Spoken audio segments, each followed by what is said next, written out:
সিরাজ শিকদার হত্যা মামলায় রাজ্জাক, তোফায়েল এবং নাসিম সহ 7 জন অভিযুক্ত।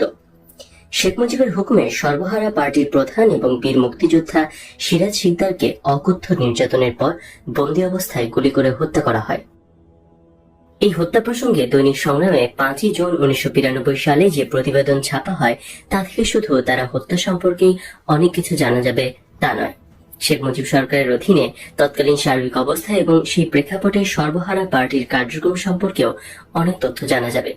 রাজ্জাক, তোফায়েল, নাসিম সহ 7 জন আসামি। সিরাজ শিকদার হত্যা মামলা দায়ের। স্টাফ রিপোর্টার, পূর্ব বাংলা সর্বহারা পার্টির নেতা জনাব সিরাজ শিকদারকে হত্যার দায়ে আওয়ামী লীগ নেতা আব্দুর রাজ্জাক, তোফায়েল ও মোহাম্মদ নাসিম সহ 7 জনকে আসামি করে গতকাল বৃহস্পতিবার ঢাকার মুখ্য মহানগর হাকিমের সিএমএম আদালতে মামলা দায়ের করা হয়েছে। সিরাজ শিকদার পরিষদের সভাপতি শেখ মহিউদ্দিন আহমদ বাদী হয়ে এই মামলা দায়ের করেন। মামলার আসামিরা হলেন সাবেক police super Mahbubuddin Ahmed, Abdur Razzak MP, Tofail Ahmed MP, সাবেক আইজি পুলিশ এ চৌধুরী, সাবেক রক্ষী বাহিনীর মহাপরিচালক, বর্তমানে সুইডেনে বাংলাদেশের রাষ্ট্রদূত, অবসরপ্রাপ্ত কর্নেল নুরুজ্জামান এবং মোহাম্মদ নাসিম এমপি। আসামিদের বিরুদ্ধে 302 ও 109 নং ধারায় অভিযোগ আনা হয়েছে। মামলার আর্জিতে বলা হয়, বিশিষ্ট প্রকৌশলী নিহত সিরাজ শিকদার ছিলেন একজন আজাদী পাগল, মুক্ত বিবেকের অধিকারী ও স্বাধীন চেতা বীর মুক্তিযোদ্ধা। তিনি তার জীবদ্দশায় নিপীড়িত মানুষের মুক্তির লক্ষ্যে প্রথমে শ্রমিক সংগঠন, মুক্তিযুদ্ধ পরিচালনা এবং পরবর্তীতে পূর্ব বাংলা সর্বহারা পার্টি নামে রাজনৈতিক দল গঠন করে কাজ করতে থাকেন।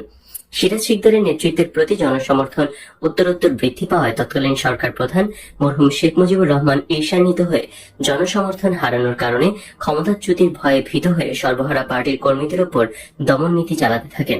এমনকি পার্টি প্রধান সিরাজ শিকদারকে হত্যার জন্য বিভিন্নভাবে ষড়যন্ত্র করতে থাকেন। আর্জিতে বলা হয়, আসামিরা মরহুম শেখ মুজিবের সহচর এবং অধীনস্থ কর্মী থেকে শেখ মুজিবের সাথে ঘনিষ্ঠ যোগাযোগ ও গোপন সলা পরামর্শে অংশগ্রহণ করতেন এবং 1 নং থেকে 6 নং আসামি তৎকালীন সময় সরকারের উচ্চ পদে থেকে অন্যান্য ঘনিষ্ঠ সহচরদের সাথে শেখ মুজিবের সিরাজ শিকদার হত্যার নীল নকশায় অংশগ্রহণ করেন। তারা এই লক্ষ্যে সর্বহারা পার্টির বিভিন্ন কর্মীকে হত্যা, গুম, গ্রেপ্তার, নির্যাতন ও হয়রানি করতে থাকেন। সিরাজ শিকদারকে গ্রেপ্তার এবং হত্যার বিবরণ দিয়ে আর্জিতে বলা হয়, মরহুম শেখ মুজিবুর রহমান এবং উল্লেখিত আসামিরা তাদের অন্য সহযোগীদের সাহচর্যে সর্বহারা পার্টির মধ্যে সরকারের চর নিয়োগ করেন। এদের মধ্যে এ চৌধুরীর একজন নিকটাত্মীয়কেও চর হিসেবে নিয়োগ করা হয়। এভাবে 1975 সালের 1 জানুয়ারি চট্টগ্রামের নিউ মার্কেট এলাকা থেকে একজন সহ সিরাজ শিকদারকে গ্রেপ্তার করে ওই দিনই বিমানে করে ঢাকায় আনা হয়। ঢাকার পুরাতন বিমানবন্দরে নামিয়ে বিশেষ গাড়িতে করে বন্দীদের পুলিশের স্পেশাল ব্রাঞ্চের মালিবাগস্থ অফিসে নিয়ে যাওয়া হয়। সেখানে সিরাজ শিকদারকে আলাদা করে তার উপর অমানসিক নির্যাতন চালানো হয়। 2 জানুয়ারির সন্ধ্যায় পুলিশ ও রক্ষী বাহিনীর বিশেষ স্কোয়াডের অনুগত সদস্যরা বঙ্গভবনের মরহুম শেখ মুজিবের কাছে সিরাজ শিকদারকে হাত ও চোখ বাঁধা অবস্থায় নিয়ে যায়। সেখানে শেখ মুজিবের সাথে তার স্বরাষ্ট্রমন্ত্রী মরহুম ক্যাপ্টেন অবসরপ্রাপ্ত মনসুর আলী সহ আসামিরা শেখ মুজিবের পুত্র মরহুম শেখ কামাল এবং ভাগ্নে মরহুম শেখ মনি উপস্থিত ছিলেন। আর্জিতে আরো বলা হয়, প্রথম দর্শনে শেখ মুজিব সিরাজ শিকদারকে গালিগালাজ শুরু করেন। সিরাজ শিকদার এর প্রতিবাদ করলে শেখ মুজিব সহ উপস্থিত সকলে তার উপর ঝাঁপিয়ে পড়েন। সিরাজ সে অবস্থায় শেখ মুজিবের পুত্র কর্তৃক সাধিত ব্যাংক ডাকাতি সহ বিভিন্ন অপকর্ম, ভারতীয় সেবা দাসত্ব না করার দুর্নীতিবাজদের বিরুদ্ধে ব্যবস্থা নেওয়ার জন্য শেখ মুজিবের কাছে দাবি জানালে শেখ মুজিব আরো উত্তেজিত হয়ে ওঠেন। সে সময় 1 নং আসামি মাহবুবউদ্দিন তার রিভলভারের বাট দিয়ে মাথায় আঘাত করলে সিরাজ শিকদার মাটিতে লুটিয়ে পড়েন। শেখ কামাল রাগের মাথায় গুলি করলে সিরাজ শিকদারের হাতে লাগে।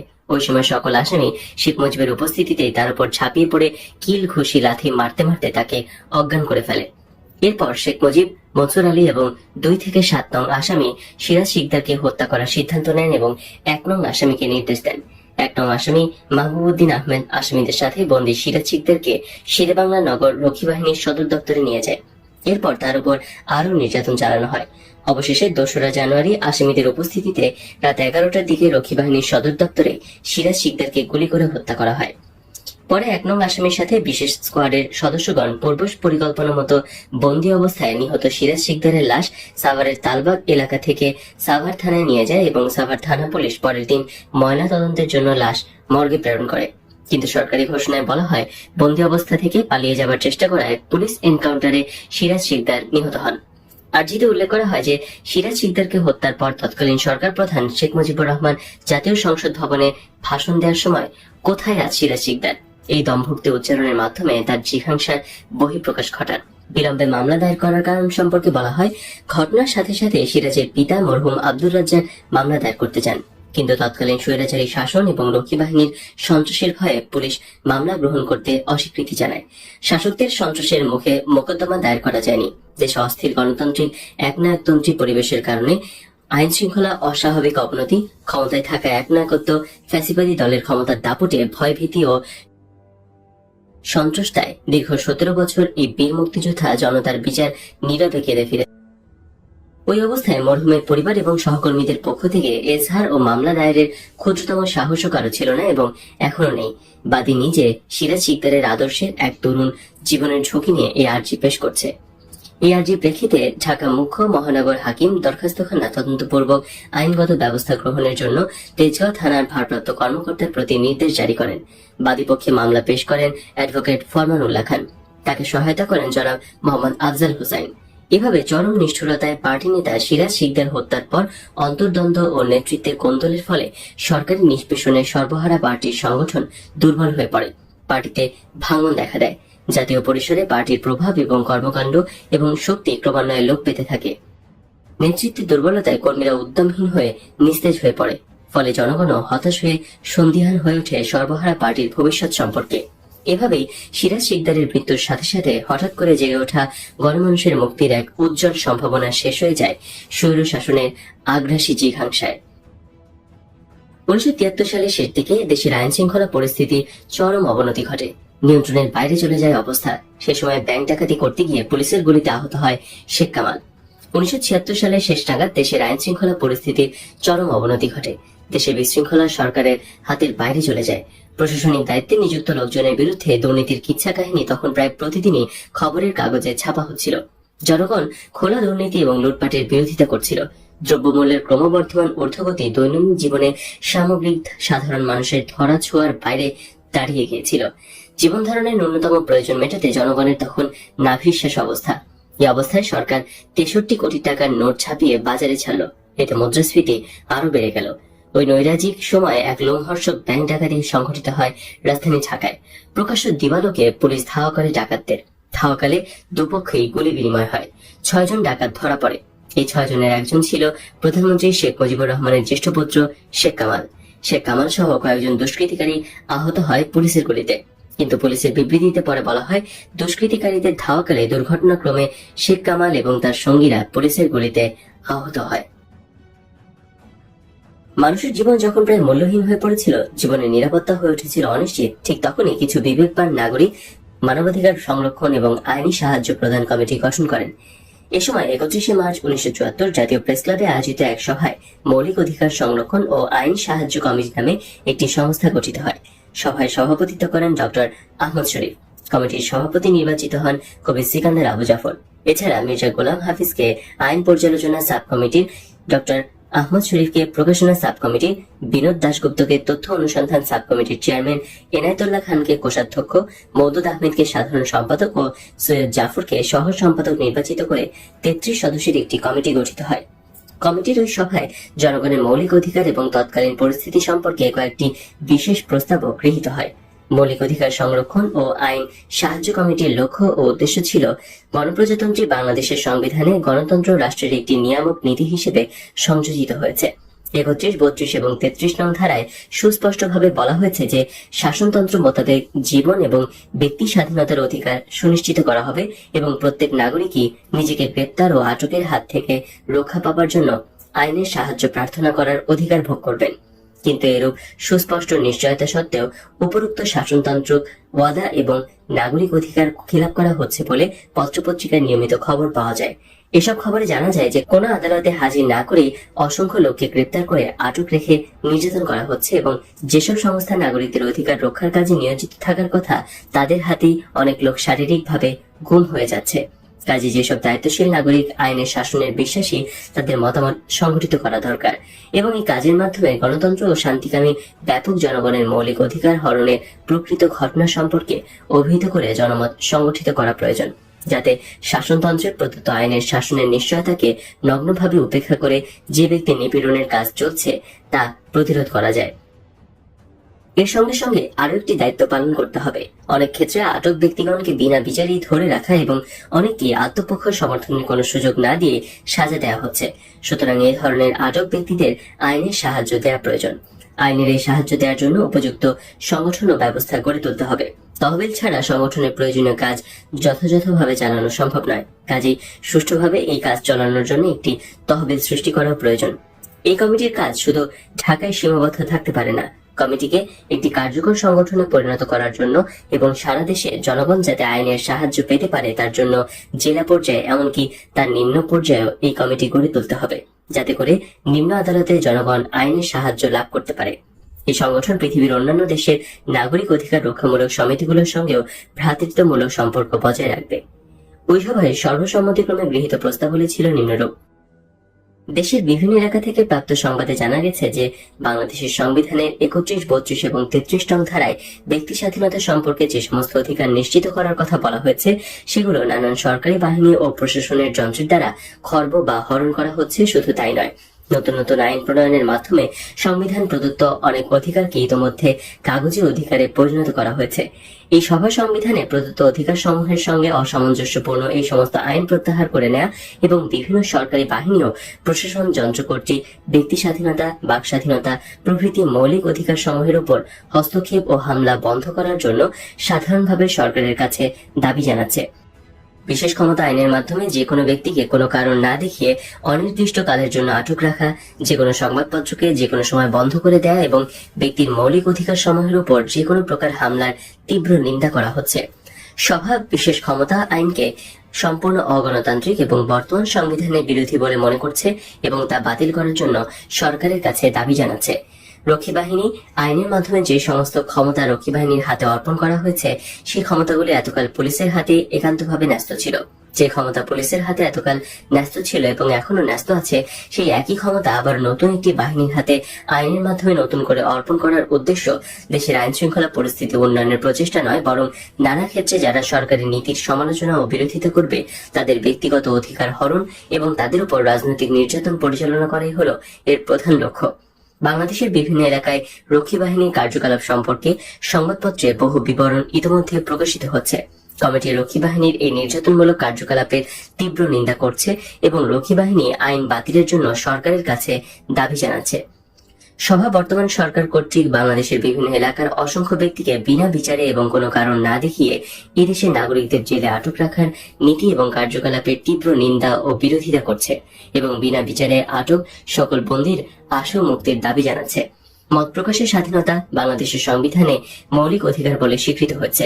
সংবাদপত্রে স্বাধীন মতামত প্রকাশের অধিকার স্বাধীনতার সঙ্গে ওতপ্রোতভাবে সংযুক্ত। বাস্তব ক্ষেত্রে দেখা যাচ্ছে যে সরকার বিরোধী বিভিন্ন মতাবলম্বী সংবাদপত্রের উপর নিয়মিত হামলা করে সংবাদপত্র সম্পাদক এবং কর্মীদের উপর রাজনৈতিক নির্যাতন চালানো হচ্ছে এবং এ ব্যাপারে প্রচলিত সংবিধানে প্রদত্ত অধিকার সমূহ নিজেরাই খর্ব ও হরণ করছে। দৈনিক গণকণ্ঠের উপর সাম্প্রতিক হামলা এই ক্ষেত্রে উল্লেখযোগ্য। এই সভা বাংলাদেশের সংবাদপত্রের স্বাধীনতা প্রতিষ্ঠার এবং মৌলিক অধিকার সংরক্ষণ ও আইন সাহায্য কমিটির কার্যকরী সংসদ সদস্য গণকণ্ঠ সম্পাদক জনাব আল মাহমুদ সহ অন্যান্য আটক বা গ্রেপ্তারি পরোয়ানা প্রাপ্ত সংবাদপত্র কর্মীদের মুক্তি ও তাদের বিরুদ্ধে জারিকৃত পরোয়ানা প্রত্যাহারের দাবি জানাচ্ছে। 29 অক্টোবর সারা দেশে ধর্মঘট নিষিদ্ধ ঘোষণা করা হয়। একই দিন মজুতদারি আর কালোবাজারের দায়ে আওয়ামী লীগের আরেকজন সংসদ সদস্য গ্রেপ্তার হন। 30 তারিখে লবণ মজুদের জন্য আওয়ামী লীগের এমপি ডক্টর শামসুদ্দিন আহমদকে গ্রেপ্তার করা হয়। এই অবস্থায় মৌলিক অধিকার সংরক্ষণ ও আইন সাহায্য কমিটির উদ্যোগে 1 নভেম্বর 1974 বায়তুল মোকাররম প্রাঙ্গণে শিক্ষক, আইনজীবী, চিকিৎসক, লেখক, সাংবাদিক, সাংস্কৃতিক কর্মী, চিত্রশিল্পী ও ছাত্র সহ বিভিন্ন পেশায় নিযুক্ত ব্যক্তিরা বাংলাদেশের বর্তমান পরিস্থিতির মনন্তর প্রতিরোধের জন্য আন্দোলন গঠনের উদ্দেশ্যে এক বিরাট সমাবেশে যোগদান করেন। বাংলাদেশ স্বাধীনতার পর বুদ্ধিজীবীদের এত বিরাট সমাবেশ ইতোপূর্বে আর অনুষ্ঠিত হয়নি। মৌলিক অধিকার সংরক্ষণ এবং আইন সাহায্য কমিটির সভাপতি সিকান্দার আবু জাফরের সভাপতিত্বে অনুষ্ঠিত 2 ঘন্টার উপর এক বক্তৃতা করেন অ্যাডভোকেট মির্জা গোলাম হাফিজ, ডক্টর আহমদ শরীফ, মাধ্যমিক শিক্ষক সমিতির সম্পাদক জয়নাল আবেদিন, ব্যারিস্টার মওদুদ আহমেদ, এনায়েতুল্লাহ খান, কামরুন নাহার লাইলি, নিজামুদ্দিন আহমেদ, মহিউদ্দিন আলমগীর, মাধ্যমিক শিক্ষক সমিতির মোহাম্মদ জাকারিয়া এবং বদরুদ্দিন ওমর। সমাবেশে বিদ্যমান মনন্তর পরিস্থিতি এবং মৌলিক অধিকার সম্পর্কে 17টি প্রস্তাব গৃহীত হয়। সমাবেশের পর বায়তুল মোকাররম প্রাঙ্গণ থেকে একটি মিছিল বের হয়ে শহীদ মিনার পর্যন্ত যায় এবং সেখানেই সমাবেশের কর্মসূচি শেষ হয়। সমাবেশে গৃহীত প্রস্তাবলীর বিবরণ। 1974 সালের 1 নভেম্বর বায়তুল মোকাররম প্রাঙ্গণে অনুষ্ঠিত মনন্তরে গৃহীত প্রস্তাবে বলা হয় যে এই মনন্তরের ব্যাপকতা এবং ভয়াবহতা 1943 সালের মনন্তরের ব্যাপকতা এবং ভয়াবহতাকেও অতিক্রম করেছে এবং এই মনন্তর বন্যা বা প্রাকৃতিক দুর্যোগের ফলে সৃষ্টি হয়নি, বরং শাসক শ্রেণী ও তাদের সহযোগীদের গণবিরোধী নীতি ও কর্মকাণ্ডের প্রত্যক্ষ পরিণতি। সমাবেশের প্রস্তাবে এই মনন্তরকে প্রায় দুর্ভিক্ষাবস্থা বলে বর্ণনা না করে একে মনন্তর বলে ঘোষণার জোর দাবি জানানো হয়। প্রস্তাবে বৈদিক সাহায্যে একটি শ্বেতপত্র এবং চোরাচালানের বিরুদ্ধে ব্যবস্থা গ্রহণের দাবি জানানো হয়। সমাবেশের প্রস্তাবে সর্বদলীয় রিলিফ কমিটি গঠনের সরকারের বিরোধিতার জন্য নিন্দা করে অবিলম্বে একটি সর্বদলীয় রিলিফ কমিটি গঠনের দাবি জানানো হয় এবং এ ব্যাপারে বিরোধী দলসমূহের প্রতি উদ্যোগী ভূমিকা গ্রহণের আহ্বান জানানো হয়। এছাড়াও রেশনিং এলাকা সম্প্রসারণ ও টেস্ট রিলিফ চালু করার দাবি জানানো হয়। সমাবেশের প্রস্তাবে লঙ্গরখানার সংখ্যা বৃদ্ধি এবং সেখানে নির্যাতন বন্ধ করার দাবি জানানো হয়। মনন্তর প্রতিরোধ আন্দোলন সমাবেশে রেড ক্রসের চেয়ারম্যান হিসেবে সুপ্রিম কোর্টের একজন বিচারপতিকে নিয়োগ করার দাবি জানানো হয়। রাজনৈতিক নির্যাতন বন্ধ ও মিথ্যা মামলায় আটক ও বিনা বিচারে আটক রাজনৈতিক বন্দী সহ সকল রাজবন্দীর মুক্তির দাবি জানানো হয়। দেশবাসীর মৌলিক অধিকার প্রশ্নে জুলাই মাসে মৌলিক অধিকার সংরক্ষণ ও আইন সাহায্য কমিটির কার্যনির্বাহী পরিষদ জনগণের নাগরিক স্বাধীনতা ও গণতান্ত্রিক অধিকারের ক্ষেত্রে পরিস্থিতির ক্রমাবনতি এবং এ বিষয়ে সরকারি নীতি লক্ষ্য করে এক বিবৃতিতে বলেন, বাংলাদেশ সরকার বর্তমানে সরকার বিরোধী মতামত এবং সরকার বিরোধী ব্যক্তিদের দমন করার জন্য রক্ষী বাহিনীকে প্রধান হাতিয়ার হিসেবে ব্যবহার করছেন। তারা বিশেষ ক্ষমতা আইন এবং অস্ত্র দ্বারা নিজেদেরকে সজ্জিত করেছেন। বাহ্যত সমাজ বিরোধী লোকদের মোকাবেলা করার জন্য প্রণীত এই আইন বস্তুত বাংলাদেশের রাজনৈতিক বিরোধী দলগুলোর উপর দমন নির্যাতনের একটি হাতিয়ারে পরিণত হয়েছে। বিশেষ ক্ষমতা আইনের ফলে এর স্থল এবং এর দরুন ক্ষমতার অপব্যবহার এবং গ্রাম ও শহরাঞ্চলে বেপরোয়া রক্ষী বাহিনী মোতায়েনের মাধ্যমে সরকার মূলত ব্যাপকভাবে জনগণের সামাজিক ও রাজনৈতিক জীবনে এক ত্রাসের রাজত্ব কায়েম করেছেন। সব ধরনের রাজনৈতিক প্রতিপক্ষকে রক্ষী বাহিনী ধরে নিয়ে যাচ্ছে এবং রক্ষী বাহিনী আইনের মধ্যেও তাদেরকে আদালতে উপস্থিত করার যে আনুষ্ঠানিক ব্যবস্থা আছে তা না করে তাদের উপর তারা হিংসাত্মক শারীরিক নির্যাতন চালাচ্ছে। রাজনৈতিক কর্মীদের উপর অস্বাভাবিক নির্যাতন এবং তাদের উপর নানাভাবে চাপ সৃষ্টির কাহিনী বিভিন্ন সংবাদপত্র এমনকি সরকার নিয়ন্ত্রিত সংবাদপত্রের মাধ্যমেও ফাঁস হয়ে পড়ছে। বাংলাদেশ সরকার বিরোধী দলীয় মতামতকে দমনের চেষ্টা করছেন শুধু তাদেরকে জেলে দিয়ে এবং নির্যাতন ও শারীরিকভাবে খতম করেই নয়, তারা এর জন্য 144 ধারাও দেশব্যাপী জারি করেছেন। বাহ্যত এটা তারা করছেন 2 মাস পূর্বে আরম্ভ করা তাদের তথাকথিত শুদ্ধি অভিযানের সুবিধার জন্য, কিন্তু এর আসল উদ্দেশ্য হলো এদেশে বিরোধী মতামত প্রকাশ এবং গণতান্ত্রিক শক্তি সমূহকে সংগঠিত হতে না দেওয়া। আরেকটি বিষয় আমরা জনগণের দৃষ্টি আকর্ষণ করতে চাই, একমাত্র সংবাদপত্র এবং সমসাময়িক পত্রিকার মাধ্যমে মত প্রকাশে যারা ইচ্ছুক তাদেরকে তা প্রকাশ করার অনুমতি দেওয়ার ক্ষেত্রে ভয়ানক রকম কড়াকড়ি করে এবং নিউজ প্রিন্টের কোটা দিতে অস্বীকার করে সরকার বর্তমানে বিরোধী দলের সংবাদপত্র ও সাময়িকীগুলোর প্রকাশনার ক্ষেত্রে নিদারুণ অসুবিধার সৃষ্টি করেছেন। উপরে উল্লেখিত ঘটনাসমূহের পরিপ্রেক্ষিতে মৌলিক অধিকার সংরক্ষণ ও আইন সাহায্য কমিটি কারাগারের অবস্থার উন্নতি ও রাজনৈতিক বন্দীদের আশু মুক্তি দাবি করছে। ফুলে ফেপে কলাগাছ হয়েছে তারা। সদ্য মুক্তি স্বাধীন বাংলাদেশ, অনেক আশার বাংলাদেশ। জনগণকে সোনার বাংলার যে স্বপ্ন নেতারা এতদিন দেখিয়ে এসেছে তা বাস্তবায়িত করার সুযোগ এসেছে স্বাধীনতা লাভের মাধ্যমে। জাতীয় পরিসরে মুক্তি সংগ্রামের শ্রেণীভেদের প্রাচীর ভেঙে জুড়ে একেবারে একাকার করে দিয়েছে। ফলে শ্রেণীভেদের অহমিকা ভুলে জাতীয় ঐক্য প্রতিষ্ঠার এক অভূতপূর্ব সুযোগ সৃষ্টি হয়েছে। জনগণের প্রত্যাশা নেতারা তাদের ক্ষুদ্র গোষ্ঠী এবং দলীয় স্বার্থ বিসর্জন দিয়ে জাতীয় স্বার্থে জনগণকে একত্রিত করে তাদের দেশপ্রেম এবং কর্ম উদ্দীপনাকে গঠনমূলক কাজে লাগিয়ে যুদ্ধ বিধ্বস্ত বাংলাদেশকে পুনর্গঠন করে গড়ে তুলবেন এক সোনার বাংলা। সমৃদ্ধ এবং দৃঢ় ভিত্তির উপর নির্ভর করে বিশ্ব পরিসরে সগর্বে মাথা উঁচু করে দাঁড়াবে বাংলাদেশের প্রতিটি নাগরিক। অতীত ঐতিহ্য, নিজস্ব স্বতন্ত্রতা, রাজনৈতিক নেতৃবৃন্দের সুদূর প্রসারী বিচক্ষণতা, সঠিক দিক নির্দেশনা, দেশপ্রেম, আত্মত্যাগ, কঠিন পরিশ্রম, সর্বোপরি সম্মিলিত প্রচেষ্টায় দেশ ও জাতিকে আত্মমর্যাদাশীল করে তোলার অঙ্গীকার বাংলাদেশকে ধাপে ধাপে এগিয়ে নিয়ে যেতে পারবে উন্নতির চরম লক্ষ্যে।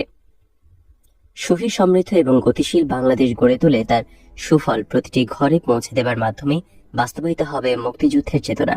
লাখো শহীদের রক্তের বদলে অর্জিত স্বাধীনতা হয়ে উঠবে অর্থবহ। কিন্তু জনগণের মনে অনেক সন্দেহ। ঐতিহাসিকভাবে আমাদের রাজনীতিতে কাজের চেয়ে কথার ফুলঝুরি ঝরেছে বেশি, তার চেয়ে বেশি থেকেছে প্রতিশ্রুতি। ক্ষমতায় গেলে জনগণের সার্বিক মুক্তি এনে দেব, এই ধরনের গালভরা বক্তব্য জনগণ হামেশাই শুনে এসেছে দীর্ঘকাল থেকে। কিন্তু যেই গেছেন লঙ্কা সেই হয়েছেন রাবণ, অর্থাৎ ক্ষমতায় গিয়ে বক্তৃতাকারী নির্মমভাবে পদদলিত করেছেন জনগণ এবং জনগণের দাবিকে। এর মূলে রয়েছে আমাদের রাজনৈতিক নেতৃবৃন্দের গণবিচ্ছিন্নতা। দেশের ব্যাপক জনগণের সাথে তাদের কোনো সংযোগ নেই। এখানে শাসকের সাথে শাসিতদের কোনো সম্পর্ক গড়ে ওঠেনি। তাই শাসক গোষ্ঠীর বক্তৃতা বিবৃতি সাধারণ মানুষকে আলোড়িত করে না। তারা যখন যা খুশি তাই বলেন তাই করেন। নিজেদের স্বার্থ হাসিল করার জন্য উপযুক্ত যুক্তি দিয়ে তাদের নীতি এবং কাজ হালাল করে নেন। জনগণ ঘুরে ফিরে একই প্রতারণার শিকারে পরিণত হয় বারবার। মোহ এবং ব্যক্তিগত স্বার্থে অন্ধ রাজনীতিকরা নির্দ্বিধায় বিসর্জন দেন সাধারণ গণমানুষের স্বার্থ। আমাদের রাজনৈতিক ইতিহাস পর্যালোচনা করলে দেখা যাবে 1947 সাল হতে পরবর্তীকালে যত সরকার এসেছে তারা প্রত্যেকেই মূল সমস্যাকে পাশ কাটিয়ে জনগণকে বিভ্রান্ত করার জন্য বিভিন্ন ধোঁয়া তুলেছে। 1947 সালে সুবিধাবাদী নেতৃত্ব ধোঁয়া তুললেন ইসলামের। ধর্মপ্রাণ মানুষ অতি সহজেই মোহিত হয়েছিল সেই ধূম্রজালে। 1952 সালে তারা ভাষা আন্দোলনকে আখ্যায়িত করলেন ইসলাম বিরোধী সংগ্রাম বলে। 1958 সালে আইয়ুব খান সামরিক অভ্যুত্থানের মাধ্যমে ক্ষমতায় এসে এলান করলেন মৌলিক গণতন্ত্রের। মানুষ বারবার আশাহত হয়েছেন এই সমস্ত সরকারের কাছ থেকে। তাদের বিভিন্ন সব স্লোগান পরিণত হয়েছে শুধু ফাঁকা আওয়াজে। সাধারণ মানুষের অপরিসীম দুঃখ দুর্দশার বোঝা ক্রমান্বয়ে গিয়েছে বেড়ে। গভীর থেকে গভীরতর হয়েছে সামাজিক সংকট। অর্থনৈতিকভাবে তারা হয়েছেন দেউলিয়া। পরিণামে জনগণ হয়েছে পশ্চাৎমুখী। তাই শুনতে পাই তাদের আক্ষেপ, পাক আমলেই ভালো ছিলাম, ব্রিটিশ আমলে ছিলাম আরো ভালো। 1971 সালে 9 মাসের রক্তক্ষয়ী সংগ্রাম আওয়ামী লীগের রাজনৈতিক নেতাদের মন মানসিকতায় কোনো গুণগত পরিবর্তন আনতে পারেনি। তাই তারাও তাদের পূর্বসূরীদের মতো সদ্য স্বাধীন বাংলাদেশের মাটিতে পদার্পণ করেই পুরনো কায়দায় ধোঁয়া তুললেন মুজিববাদ কায়েম করতে হবে।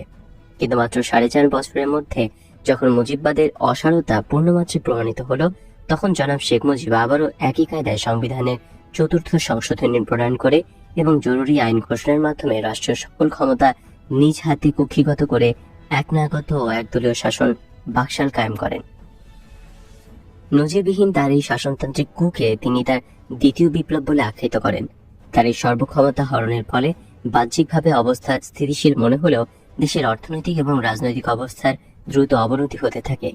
এই অবনতির একটি প্রধান কারণ ছিল শেখ মুজিব ও তার সরকার মনে করত কায়েমি স্বার্থবাদী গোষ্ঠী এবং ক্ষমতা বলয়ের লোকজনের মাঝে সুখ সুবিধা বন্টন করে তাদের খুশি রাখতে পারলেই ক্ষমতায় থাকার সমর্থন লাভ করা যায়। রাষ্ট্র পরিচালনার জন্য প্রয়োজনীয় অভিজ্ঞতা, আদর্শ বা নীতিগত বিশ্বাসের অভাব, সর্বোপরি তৃতীয় বিশ্বের অনুন্নত দেশসমূহের সমস্যাদি এবং সশস্ত্র জাতীয় সংগ্রামের মাধ্যমে সদ্য মুক্ত বাংলাদেশের পুনর্গঠনের সমস্যা সম্পর্কে তার জ্ঞানের অভাবের জন্য শুধুমাত্র সুখ সুবিধা বন্টনের মাধ্যমে দেশ পরিচালনা করার ব্যর্থ চেষ্টা করেছিলেন তিনি। যে কোনো নীতি নির্ধারণের ব্যাপারে তিনি তার অভিমতকে প্রাধান্য দিতেন। কারো কোনো যুক্তি তার কাছে গ্রহণযোগ্য হতো না। তার এই সবজান্তা ভাবও তার প্রশাসনিক ব্যর্থতার জন্য অনেকাংশেই দায়ী। পার্টি ও রাষ্ট্র সম্পর্কে ব্যাপারেও তার যথেষ্ট জ্ঞানের অভাব ছিল। ওই ধরনের মানসিকতার জন্যই 1956 থেকে 1957 সালে আওয়ামী লীগের প্রাদেশিক সরকারের মুখ্যমন্ত্রী জনাব আতাউর রহমান খানের সাথে শেখ মুজিবের মতবিরোধ ঘটে। জনাব খানের অভিমত ছিল প্রশাসনকে নির্দলীয় রাখতে হবে। প্রশাসনের উপর কোনো প্রকার দলীয় প্রভাবের ফলে রাষ্ট্র পরিচালনার কাজ বিঘ্নিত হবে। কিন্তু শেখ মুজিব তার এই মনোভাবের বিরোধিতা করে যুক্তি উত্থাপন করেন। তিনি বলেন, পার্টির আনুগত্যকে প্রাধান্য দিতে হবে প্রশাসনকে তাদের নিরপেক্ষতা বর্জন করে। শুধু তাই নয়, আওয়ামী লীগের দলীয় সদস্যদের কাজকে সহায়তা করার হবে প্রশাসনের সার্বিক দায়িত্ব এবং এভাবেই আওয়ামী লীগের প্রভাব বাড়াতে সহযোগী হতে হবে প্রশাসনিক যন্ত্রকে। শেখ মুজিবের দাপটের কাছে জনাব আতাউর রহমান খান নিশ্চুপ হয়ে গেলেন। ফলে 1956-57 সালে শেখ মুজিব যখন শিল্পমন্ত্রী, তখন তার বিরুদ্ধে ক্ষমতা অপব্যবহারের অভিযোগ পাওয়া যায়। তিনি তার সরকারি ক্ষমতার প্রভাব খাটিয়ে তার প্রিয়জন ও পার্টির লোকদের অনেক পারমিট, ব্যাংক লোন, ইন্ডিয়েটিং লাইসেন্স, শিল্প কারখানা গড়ার পারমিশন প্রভৃতি করিয়ে দেন। পরবর্তীকালে বাংলাদেশের রাষ্ট্রপ্রধান হয়েও তিনি তার স্বভাব সুলভ প্রথায় তার পার্টির লোকজনদের নানাভাবে খুশি রাখার চেষ্টা করেন। কাউকে দেওয়া হয় টাকা, কাউকে চাকরি, কাউকে অযৌক্তিক পদোন্নতি, কাউকে বানানো হয় রাষ্ট্রায়ত্ত শিল্প ব্যবসা প্রতিষ্ঠানের পরিচালক। এভাবেই দেশ স্বাধীন হওয়ার অল্প সময়ের মধ্যেই অযোগ্য ও অসৎ পরিচালকগণ রাষ্ট্রায়ত্ত শিল্প প্রতিষ্ঠান সমূহের মেশিনপত্র, স্পেয়ার পার্টস, কাঁচামাল ভারতে পাচার করে রাতারাতি বড়লোক হয়ে ওঠেন। সব রকম দেশি ও বিদেশি আমদানিকৃত পণ্য সরবরাহ করা হতো লাইসেন্স প্রাপ্ত ডিলারদের মাধ্যমে। তাদের সবাই ছিলেন আওয়ামী লীগের সুপাত্রগণ। তাদের কেউই পেশাগতভাবে ব্যবসায়ী ছিল না। তারা তাদের লাইসেন্স পারমিটগুলোর মধ্যস্বত্বভোগী হিসেবে ব্যবসায়ীদের কাছে বিক্রি করে দিত। ফলে জিনিসপত্রের দাম অনেক গুণ বেড়ে যেত। এছাড়া পাকিস্তানি নাগরিকদের পরিত্যক্ত 60,000 বাড়ি আওয়ামী লীগ নেতা ও কর্মীদের মধ্যে বিতরণ করা হয়। এভাবেই শুধু নয়, আওয়ামী লীগের প্রভাবশালী নেতাদের যোগসাজশে পাট, চাল, অন্যান্য কাঁচামাল ও রিলিফের বিস্তর মালামাল ভারতে পাচার করা হয়। এর ফলে ব্যাঙের ছাতার মতো দেশে এক শ্রেণীর হঠাৎ করে আঙুল ফুলে ভুঁইপোড় বড়লোকের সৃষ্টি হয়। এ প্রসঙ্গে আমার সাথে শেখ মুজিবের একান্ত আলাপের সময় প্রধানমন্ত্রীর একটি মন্তব্য উল্লেখ্য। মুজিব পরিবারের সাথে বিশেষ ঘনিষ্ঠতার কারণে আমি প্রায়ই যেতাম 32 নং ধানমন্ডিতে। কখনো তিনি ডেকে পাঠাতেন, কখনো যেতাম স্বেচ্ছায়। এমন একদিন দেশের সার্বিক অবস্থা নিয়ে আলোচনা প্রসঙ্গে আমি তাকে বলেছিলাম, দেশের স্বার্থ বিসর্জন দিয়ে আপনার পার্টির লোকজনদের বিভিন্ন সুযোগ সুবিধা দিয়ে আপনি জনপ্রিয়তা হারাচ্ছেন। জবাবে তিনি বলেন, আমার দলের লোকজন কি পাক আমলের নির্যাতন ভোগ করে নাই? তারা কি ক্ষতিগ্রস্ত হয় নাই? তারা কি বিষয় সম্পদ খোয়ায় নাই? আর যদি তারা কিছুটা সুযোগ সুবিধা পেয়েই থাকে, তাহলে দোষের কি আছে? তাদেরকে তো আমি ফালাই দিতে পারি না। এতে কেউ বেজার হইলে আমি কি করতে পারি? এমন একটা জবাবের জন্য আমি প্রস্তুত ছিলাম না। মনে মনে ভেবেছিলাম, আজ তো তিনি জাতীয় নেতা, রাষ্ট্রের কর্ণধার। জাতীয় স্বার্থ বিসর্জন দিয়ে শুধু দলীয় স্বার্থ বড় করে দেখা কি তার উচিত? জাতি বা সেটা কি আশা করে? এই বিষয়ে আর আলাপে না গিয়ে সেদিন ফিরে এসেছিলাম এক অবর্ণনীয় অস্বস্তি নিয়ে। শাসক দলের এই সমস্ত নব্য পুঁজিপতিরা জাতীয় অর্থনীতিতে কোনো প্রকার বিনিয়োগ করেননি। তারা শুধু যা ছিল সেটাকে লুট করে বড়লোক হয়েছেন। জাতীয় সম্পদ শুষে নিয়ে খোকলা করে দিয়েছে অর্থনীতিকে। এভাবে পাকিস্তানের 22 পরিবারের মতো রাতারাতি বাংলাদেশের কয়েক হাজার পরিবার সৃষ্টি করেছিল আওয়ামী লীগ সরকার। তাদের প্রভাবে পরিচালিত দল আওয়ামী লীগের মাধ্যমে শেখ মুজিব প্রতিষ্ঠা করতে চেয়েছিলেন সমাজতান্ত্রিক অর্থনীতি। জ্ঞানের অভাব নাকি জনতাকে বোকা বানাবার অতি চালাকি বোঝা মুশকিল। শুধু যে কর্মীরা অসৎ হয়ে উঠেছিল তা নয়, মুজিব পরিবারের সদস্যগণ এবং তার আত্মীয় স্বজনও দুর্নীতি ও চোরাচালানে জড়িয়ে পড়ে। শেখ মুজিবের প্রতি বিশ্বাসভাজন গাজী গোলাম মোস্তফা এবং জাতীয়ভাবে কম্বল চোর উপাধি পান এবং রিলিফের জিনিসপত্র নিয়ে কেলেঙ্কারি ও চোরাচালানের জন্য আন্তর্জাতিকভাবে খ্যাতি লাভ করেন। তিনি রেড ক্রসের চেয়ারম্যান ছিলেন। শেখ মুজিবের ছোট ভাই শেখ নাসির শুধু খুলনায় বাড়িঘর এবং অবাঙালিদের ব্যবসা বাণিজ্য হাতিয়ে ক্ষান্ত হননি, ভারতে চোরাচালানের রিং লিডারও ছিলেন তিনি। শেখ মুজিবের প্রত্যেকটি ভাগিনা শেখ মনি, আবুল হাসনাত, শেখ শহীদুল ইসলাম, মামুর জোরে শুধু যে রাজনৈতিক আধিপত্যই বিস্তার করে রাতারাতি নেতা বনে যান তাই নয়, অসৎ উপায়ে অর্জিত ধন দৌলতের পাহাড় গড়ে তোলেন তারা। শেখ মুজিবের পুত্রদ্বয়, বিশেষ করে শেখ কামালও অসৎ উপায়ে টাকা পয়সা আয় করতে থাকে। এক ব্যাংক ডাকাতির সাথে শেখ কামালের জড়িত হয়ে পড়ার ব্যাপারে খুবই বিস্তারিত উল্লেখ করা হয়েছে। আওয়ামী সরকারের আমলে দুর্নীতি সম্পর্কে বিখ্যাত সাংবাদিক জনাব লরেন্স লিভসোলস 30 আগস্ট 1974 সালে ফার ইস্টার্ন ইকোনমিক্সে লেখেন, অসৎ কাজ ও অসাধু তৎপরতা কোন আমলে নতুন কিছু নহে, কিন্তু ঢাকাবাসীদের অনেকেই মনে করেন যেভাবে মুজিব আমলে সরকারের ছত্রছায়ায় খোলাখুলিভাবে দুর্নীতি ও জাতীয় সম্পদের লুটপাট হয়েছে তার নজির ইতিহাসে বিরল। স্বাধীনতা উত্তর বাংলাদেশে লুটপাট ও দুর্নীতির ফলে কোনরূপ অর্থনৈতিক অথবা রাজনৈতিক সুফল লাভ করা সরকারের পক্ষে ছিল অসম্ভব। উৎপাদন প্রক্রিয়ার সাথে সম্পর্কহীন পরগাছার মতো গজে ওঠা নব্য ধনীদের বিলাসবহুল জীবনধারা ও সহজ উপায়ে অর্জিত অর্থের অস্বাভাবিক অপচয় জাতীয় অর্থনৈতিক সমস্যাকে বাড়িয়ে তুলেছিল একদিকে, অন্যদিকে তাদের নীতি বর্জিত ক্রিয়াকর্ম সরকার ও সরকারি দলের ভাবমূর্তিকে সম্পূর্ণরূপে ধ্বংস করে দিয়েছিল জনসাধারণের চোখে। আওয়ামী লীগের পক্ষে সেই হারানো মর্যাদা আর কখনোই পুনরুদ্ধার করা সম্ভব হয়ে ওঠেনি। মানুষের আকাশচুম্বী চাহিদা এবং সীমিত জাতীয় সম্পদের পরিপ্রেক্ষিতে সরকার কিছু লোককে ফায়দা দিতে পারলেও বেশিরভাগ জনগণের কাছ থেকে সরকার বিচ্ছিন্ন হয়ে পড়ে। অনেক রক্ত ও ত্যাগের বিনিময়ে অর্জিত স্বাধীন বাংলাদেশকে সোনার বাংলায় গড়ে তুলে সুষম সামাজিক ব্যবস্থা গড়ে তোলার অঙ্গীকার করে আওয়ামী লীগ সরকার। এই ধরনের পক্ষপাতিত্ব এবং দুর্নীতি প্রতিষ্ঠা করবে সমাজের প্রতি স্তরে, এটাকে জনগণ জাতীয় বেইমানির সমান বলেই মনে করেছিল। আওয়ামী লীগ নেতৃত্বের প্রতি তারা বীতশ্রদ্ধ হয়ে পড়ে। রাষ্ট্র পরিচালনার জন্য অতি প্রয়োজনীয় জনগণের আস্থা হারায় আওয়ামী লীগ। শুধু তাই নয়, জনগণের সাথে ক্ষমতা বলয়ের বিভিন্ন প্রভাবশালী মহলের আস্থা থেকেও বঞ্চিত হয় আওয়ামী সরকার।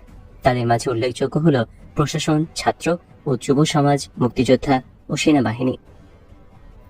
কৃষিভিত্তিক বাংলাদেশ প্রকৃতির উপর নির্ভরশীল। যুদ্ধ বিধ্বস্ত দেশের 8 কোটি লোকের অন্নের সংস্থান করা ছিল অতি দুরূহ কাজ। বৈদেশিক বন্ধু রাষ্ট্রগুলো এবং সাহায্য সংস্থাগুলোর মুক্ত হস্ত নিয়ে এগিয়ে এসেছিলেন বাংলাদেশের অর্থনৈতিক পুনর্গঠনের জন্য। তাদের সহানুভূতির ফলে 1973 সালের 30 ডিসেম্বর পর্যন্ত বাংলাদেশে সর্বমোট $1373 মিলিয়ন ঋণ ও অনুদান লাভ করতে সমর্থ হয়। এছাড়া 1973 সাল পর্যন্ত UNROB এর মাধ্যমে বিপুল পরিমাণ রিলিফ সাহায্য দান করা হয় সদ্য স্বাধীন বাংলাদেশকে। বাংলাদেশের পরিসীমা সম্পর্কে মাওলানা ভাসানীর দৃষ্টিভঙ্গি ছিল পরিষ্কার। মাওলানা ভাসানী ছিলেন দিব্য দৃষ্টির অধিকারী। কিংবদন্তি নেতা আমাদের শেষ বৈঠকে সেটা স্পষ্টভাবে উল্লেখ করেন। 1976 সালের অগস্ট মাসে তিনি লন্ডন গিয়েছিলেন অপারেশনের জন্য। আমিও তখন লন্ডনেই অবস্থান করছিলাম। খবরটা তার কাছে পৌঁছে যায়। খবর পেয়ে তিনি একদিন আমার এক ঘনিষ্ঠ বন্ধু সাংবাদিক জনাব গাজীউল হাসান খানের মাধ্যমে ডেকে পাঠান। সময় মতো আমি ও গাজী তার ফ্ল্যাটে গিয়ে উপস্থিত হলাম সকাল 10টার দিকে। হাসপাতাল থেকে অপারেশনের পর বাংলাদেশ দূতাবাস তাকে সেই ফ্ল্যাটে থাকার বন্দোবস্ত করে দিয়েছে। সেখানে পৌঁছে দেখলাম তার পুত্র জনাব নাসির খান ভাসানী মাওলানা সাহেবের ঘরে উপস্থিত রয়েছেন। হুজুর আধশোয়া অবস্থায় বিছানায় চোখ বন্ধ করে নিশ্চুপ হয়ে কি যেন ভাবছিলেন। অপারেশনের ক্ষত তখনও শুকায়নি। চলাফেরা, পথ্য সবকিছুই রেস্ট্রিক্টেড। আমরা এসেছি শুনে তিনি চোখ পেলে আমাকে ইশারায় তার বিছানায় গিয়ে বসতে বললেন। আমি তার আদেশ অনুযায়ী তার শিয়রে গিয়ে বসলাম। গাজী কাছে একটা চেয়ার টেনে নিল। সালাম দেওয়ার পর হুজুর জিজ্ঞেস করলেন, নাস্তা করছস? আমি বললাম, হ্যাঁ হুজুর, নাস্তা কইরেই আইছি। ভালো কথা, তাইলে আমারে নাস্তা খাওয়া, আমি ডিম খামো। স্বল্প দূরে দাঁড়িয়ে থাকা জনাব নাসির ভাসানীর চোখাচোখি হলো। নিচু গলায় তিনি আপত্তি জানালেন, বললেন, ডাক্তারকে না জানিয়ে ডিম দেওয়া ঠিক হবে না। খেপে গেলেন মাওলানা। জেদ ধরে বসলেন ডিম তিনি আজ খাবেনি। অগত্যা দুটো ডিমের পোচ করে আনলেন নাসির ভাসানী। ডিমের প্লেটটা হাতে নিয়ে ঘরে ঢুকতে ইশারায় সেটা আমাকে দিতে বলে তাকে বাইরে গিয়ে অপেক্ষা করার ইঙ্গিত দিলেন মাওলানা। নাসির ভাসানী চলে গেলেন। গাজী বসে আছে চুপচাপ। হুজুর বললেন, নে শুরু কর, খাওয়াইয়ে দে। আমি আস্তে আস্তে একটু একটু করে চামচ দিয়ে তাকে ডিম খাওয়াতে শুরু করলাম। এই বয়সে অপারেশনের ধকলে ভীষণ দুর্বল হয়ে পড়েছিলেন তিনি। কথা বলছিলেন অতি ক্ষীণ স্বরে। খাওয়ার ফাঁকে তিনি আমার সম্পর্কে অনেক কিছুই জেনে নিলেন। লন্ডনে কবে এলাম, কেন এলাম, পরিবার কোথায়, সবকিছুরই সংক্ষিপ্ত জবাব দিলাম। খাওয়া শেষে মুখ ধুয়ে মুছে দিলাম। খাওয়ার পর কিছু ওষুধ খাওয়ার ছিল, সেগুলো তাকে খাইয়ে দিলাম। এবার তাকে কিছুটা রিল্যাক্সড মনে হচ্ছিল। পাশে বসে আমি তার মাথায় হাত বুলিয়ে দিচ্ছিলাম। লক্ষ্য করলাম মাওলানা যেন কোন এক গভীরে তলিয়ে গেছেন। বেশ অনেকক্ষণ পর হঠাৎ করে বলা শুরু করলেন, বাবা, 97 বছরের বেশি বয়স হয়ে গেছে। কবে আসি কবে নাই কে জানে।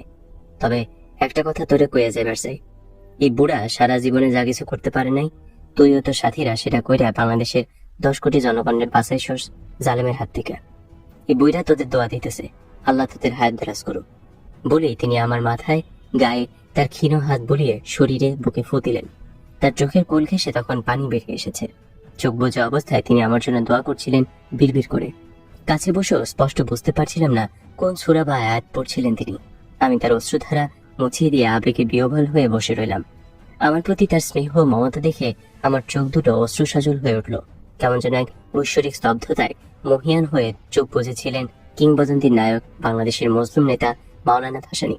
সে এক অভূতপূর্ব পরিবেশ। অতি কষ্টে নিজেকে সামনে নিয়ে তার হাত ধরে নিশ্চুপ বসে থাকলাম। তিনি চোখ খুললেন, বাবা, তোর জায়গা লন্ডনে না, দেশে যাইতে হইব। হুজুরের কথার জবাব কি দেব ঠিক বুঝে উঠতে পারছিলাম না। সে সময় আমাদের সাথে প্রেসিডেন্ট জিয়াউর রহমানের কিছু রাজনৈতিক বিষয়ে মতবিরোধ দেখা দিয়েছিল। ভাবছিলাম হুজুরকে সব খুলে বলবো কিনা। আমাকে চুপ করে থাকতে দেখে তিনি বলে উঠলেন, জিয়ার সাথে মতের অমিল হয়েছে, সেটা আমি জানি, কিন্তু জিয়ারই সব ভুল। আমি গিয়ে তারা বোঝাবো। কথা শুনলে ভালো, আর না বুঝলে আমি জানি কি করতে হইব। তুই তৈরি থাকিস। তবে বাবা যান, একটা কথা, বুড়া মানুষের কথাটা মন দিয়া শুনিস। যে কাজ শুরু করছস তার শেষ বহু দূরে। বাংলাদেশের মধ্যে চোখ বন্ধ কইরা উট পাকিয়ে বসে থাকলে চলবো না। চোখ খুলে চাইতে হইব সীমানার বাইর। কথাটা একটু ভালো করে চিন্তা করে দেখিস। কথা বলতে বলতে তিনি কি বেশ কিছুটা হাঁপিয়ে উঠেছিলেন। আমি আস্তে আস্তে তার কপালের ঘাম মুছিয়ে দিতে লাগলাম। বললাম, হুজুর, আপনি দোয়া করবেন যাতে আমি আমার নিয়ত কায়েম করতে পারি। আল্লাহ পাক যেন আমাদের সুযোগ দেন, যাতে একজন মুজাহিদ হিসেবে আপনার ইশারা অনুযায়ী সঠিক রাস্তায় বাংলাদেশের মানুষের মুক্তির জন্য নিজেকে প্রয়োজনে কোরবান করতে পারি। আমার জবাব শুনে বিছানায় শুয়ে তিনি আমাকে বুকে টেনে নিলেন। তার উষ্ণতা এবং আন্তরিকতায় আমার বুক ভরে উঠেছিল। ডাক্তার এসে গেছে, আমাদের বিদায় নিতে হবে। সালাম করে আমি আর গাজী বেরিয়ে এলাম। বুকের মাঝে গেঁথে নিয়ে এলাম মহান নেতার অমূল্য দিক নির্দেশ। সেটাই মাওলানা ভাসানীর সাথে আমার শেষ সাক্ষাৎ। এর অল্প কিছুদিন পরে তিনি ইন্তেকাল করেন। ইন্না লিল্লাহি ওয়া ইন্না ইলাইহি রাজিউন। তার মৃত্যুতে জাতি হিসেবে আমরা হারালাম একজন জনদরদী, অভিজ্ঞ মুরব্বী এবং দূরদর্শিতা সম্পন্ন বিচক্ষণ রাজনীতিবিদ। অর্থনৈতিক সংকট, হতাশা, শেখ মুজিবের ভারত তোষণ নীতি এবং দুর্নীতিপরায়ণ অত্যাচারী সরকার সম্পর্কে জনগণের নেতিবাচক মনোভাব, আইন শৃঙ্খলা ক্ষেত্রে চরম নৈরাজ্য, সবকিছু মিলিয়ে দেশে যে একটা অচলাবস্থার সৃষ্টি হয়, তার বিরুদ্ধে সোচ্চার হয়ে ওঠেন তখনকার সবকটি প্রকাশ্য ও গোপন রাজনৈতিক দল। আওয়ামী বাকশালী স্বৈরশাসনের বিরুদ্ধে অগ্রণী ভূমিকায় এগিয়ে আসেন বাংলাদেশের শ্রেষ্ঠ সন্তান, মজলুম জননেতা মাওলানা ভাসানী। দেশের সাধারণ গণমানুষের মুক্তির স্বপ্ন চিরজীবন দেখেছেন মাওলানা ভাসানী। মার্ক্সীয় দর্শনের মাধ্যমে সাধারণ মানুষদের মুক্তি আসতে পারে, এটা সম্পূর্ণভাবে মাওলানা ভাসানী কখনোই মেনে নেননি। ঐতিহ্যবাহী ইসলামী রাষ্ট্রীয় ধারণাকে তিনি অধুনাকালের বৈজ্ঞানিক ও বিপ্লবী রাষ্ট্রীয় চেতনায় বাস্তবায়িত করে মানুষের অর্থনৈতিক, সামাজিক এবং সাংস্কৃতিক মুক্তি এনে রাষ্ট্রীয় দুঃশাসনের অবসান করতে চেয়েছিলেন। তার রাজনৈতিক চিন্তার ব্যাখ্যায় তিনি সর্বদা রাষ্ট্র, স্রষ্টা এবং সৃষ্টির হকের কথা বলতেন।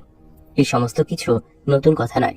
ইউরোপীয় রাজনৈতিক দর্শন, খ্রিস্টান সোশ্যালিজম এবং আঞ্চলিক সাম্যবাদ, ইউরো কমিউনিজম এর মধ্যেও একই ভাবধারা বিদ্যমান। ইন্দোনেশিয়ার সুকার্নো চেয়েছিলেন ধর্ম, জাতীয়তাবাদ এবং কমিউনিজমকে একত্রীকরণের মাধ্যমে নাসাকম কায়েম করতে। পরে কমিউনিজম বাদ দিয়ে সে জায়গায় সোশ্যালিজম গ্রহণ করে তিনি স্থাপন করেন ন্যাসাসোস। মাওলানা ভাসানী চেয়েছিলেন ধর্ম ও সমাজতন্ত্রের সমন্বয় কায়েম করতে হুকুমতে রব্বানিয়া। 1971 সালে ভারতে নজরবন্দি হিসেবে মাওলানা ভাসানীর সার্বক্ষণিক সঙ্গী, বিশিষ্ট রাজনীতিবিদ জনাব সাইফুল ইসলাম যখন শেষ বিদায় নিয়ে দেশে ফিরেছিলেন, তখন মাওলানা ভাসানী তাকে বলেছিলেন, চাইছিলাম লন্ডন যাব, প্রবাসী সরকার গঠন করব, কিন্তু কুটুম বাড়ি বেড়ায় গেলাম। অনেক বড় স্বপ্ন দেখাইয়া দায়িত্ব কাঁধে নিয়ে আমার সাথে আসছিল। স্বপ্ন আমারও ছিল, বাংলার দুঃখী গরিব মানুষের মুক্তির স্বপ্ন। সেটা পাইতে হলে আরেকটা লড়াই লড়তে হইব। এত রক্ত ঝরাইল, কিন্তু দেশের মানুষ তো মুক্তি পাইব না। আধা স্বাধীনতা দিয়ে দেশে ফিরলে আবার লাগাইব খাটাখাটি। তাই ভাবতেছি, হুজুর কথা ঠিক, কিন্তু সে লড়াই তো বাইরের দুশ্মনের সাথে সরাসরি নয়, দেশের মধ্যে সেই লড়াই ঘরে ঘরে। সেই জন্যই আরো কঠিন, আরো হিংসার মনটা পোক্ত করে নিয়ে যাইতে হইব। 71-এর বিচক্ষণ নেতা তার অন্তর্দৃষ্টি দিয়ে ভবিষ্যতের যে অবস্থা দেখছিলেন, ঠিক সেই অবস্থায় পর্যায়ক্রমে সৃষ্টি করেছিল মুজিবের নেতৃত্বে আওয়ামী বাকশালী চক্র, বাংলার মাটিতে স্বৈরশাসনের একনায়কত্ব কায়েম করে স্বৈরশাসনের শ্বাসরুদ্ধকর অবস্থা থেকে জনগণকে মুক্ত করার সংগ্রামে অগ্রণীয় ভূমিকা গ্রহণ করে অকুতোভয় মাওলানা ভাসানী। 1971 সালে জনাব সাইফুল ইসলামের কাছে তার ভবিষ্যৎ করণীয় সম্পর্কে যে ইঙ্গিত দিয়েছিলেন, ঠিক সেই দায়িত্বই আন্তরিকভাবে তিনি পালন করেন। দেশ এবং জনগণের স্বার্থের প্রশ্নে আপোষহীন ছিলেন মাওলানা। না ভারতের প্রতি দুর্বলতা, না পাকিস্তানের প্রতি পায়রাবি। প্রয়োজনে চৌনিক নীতির তিরস্কার, মার্কিনীদের অবিশ্বাস, সোভিয়েতের সমালোচক। এই হলো সিংহ পুরুষ মাওলানা আব্দুল হামিদ খান ভাসানী। মুজিব সময়ের বাংলাদেশ ভারত সম্পর্ক। মুজিব সরকারের দাসপ্রভু সম্পর্ক জনগণের মনে ভারত বিদ্বেষ জাগিয়ে তোলে। পাকিস্তানি বাহিনীর সারেন্ডারের পর ভারতীয় বাহিনী বাংলাদেশি সরকারের অনুরোধে বাংলাদেশ থেকে চলে যায়। বিজয়ী সেনা হিসেবে বা অন্য কোনো কারণেই হোক, চলে যাওয়ার আগে তারা হাতিয়ার, অস্ত্রশস্ত্র, ভারী কামান, ট্যাঙ্ক, গোলাবারুদ, যুদ্ধের অন্যান্য আনুষঙ্গিক যন্ত্রপাতি এবং মিল কারখানার মেশিনপত্র খুলে নিয়ে যায় ভারতে। তারা অধিকৃত শহর এবং সেনানিবাসগুলো থেকে আসবাবপত্র, ফিটিংস, ফার্নিচার, এমনকি কমোড বেসিন পর্যন্ত খুলে নিয়ে যেতে থাকে। অনেক পত্রিকায় 1974 সালের ডিসেম্বরে ইস্যুতে ছাপা হয়, ভারতীয় বাহিনী বাংলাদেশ থেকে সর্বমোট $1000 মিলিয়ন অস্ত্রশস্ত্র, মেশিনপত্র, যুদ্ধ সরঞ্জাম ও কাঁচামাল ভারতে নিয়ে যায়। স্বাধীনতার পর খুলনায় ডেপুটি কমিশনার হিসেবে নিযুক্ত জনাব কামাল উদ্দিন সিদ্দিকী ভারতের কাছে সরকারিভাবে এক প্রোটেস্ট নোটের মাধ্যমে জানান যে তার জেলা থেকে ভারতীয় বাহিনী লক্ষ লক্ষ টাকার মাল সামগ্রী অন্যায়ভাবে ভারতে নিয়ে গেছে। তিনি ভারতীয় বাহিনীর এই ধরনের লুটপাটের ঘোর বিরোধিতা করেন। ভারত ও পাকিস্তান সীমান্ত দিয়ে আগেও চোরা কারবার চলত, কিন্তু বাংলাদেশ হবার পর চোরা কারবারের মাত্রা বেড়ে যায় চরমভাবে। স্বাধীনতার পর বেশ কিছুদিন পর্যন্ত সীমান্ত সম্পূর্ণ খোলা রাখা হয়। মাওলানা ভাসানী দাবি করেন, বাংলাদেশ থেকে ভারতীয় সেনাবাহিনী কর্তৃক নিয়ে যাওয়া অস্ত্র এবং যুদ্ধ সম্ভার ও চোরাচালানের মাধ্যমে সর্বমোট 6000 কোটি টাকা মূল্যের জিনিসপত্র ও কাঁচামাল ভারতে নিয়ে যাওয়া হয়েছে। 1972 থেকে 1975 সালের আগস্ট পর্যন্ত সময় চোরাচালানের মাধ্যমে 2000 মিলিয়ন মার্কিন ডলারের দ্রব্য সামগ্রী ভারতে পাচার হয়েছে বলে দাবি করেন বাংলা সংবাদপত্র অনেক। বাংলাদেশ সরকার দেশে ফিরেই ভারতে পাট এবং পাটজাত দ্রব্যের রফতানির উপর যে নিষেধাজ্ঞা ছিল তা উঠিয়ে নেয়। এর ফলে খোলা বর্ডার দিয়ে চোরাচালানের মাধ্যমে উৎপাদিত পাট ও পাটজাত দ্রব্যের একটি বৃহৎ অংশ ভারতে চলে যাওয়ার পথ আরো সুগম হয়। 1 জানুয়ারি 1972 সালে বাংলাদেশি টাকার মান কমিয়ে দিয়ে ভারতীয় রুপির সমপর্যায়ে নিয়ে আসার সিদ্ধান্ত ঘোষণা করে সরকার। একই সাথে আরো ঘোষণা করে 16 ডিসেম্বরের আগে পাট ও পাটজাত সংক্রান্ত সমস্ত দ্রব্যের ব্যাপারে রফতানির সকল চুক্তি বাতিল বলে গণ্য হবে। দি বাংলাদেশ অবজারভার 2/1/1972 সংখ্যায় লেখে, ব্যবসায়ী এবং অর্থনৈতিক বিশেষজ্ঞদের মতে উল্লেখিত সরকারি 3টি সিদ্ধান্তই ভারতের স্বার্থে প্রণীত হয়েছে।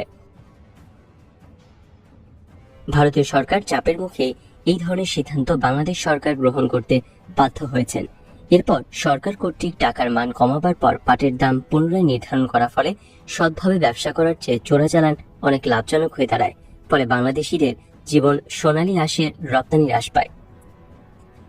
এতে জাতীয় বৈদেশিক মুদ্রার আয় কমে যায় এবং জাতীয় সঞ্চয় কমে যায়, উৎপাদনে ভাটা পড়ে। 1974 সালে রহস্যজনকভাবে নাশকতামূলক কার্যকলাপের ফলে অনেক জায়গায় পাটের গুদাম আগুনে পড়ে যায়।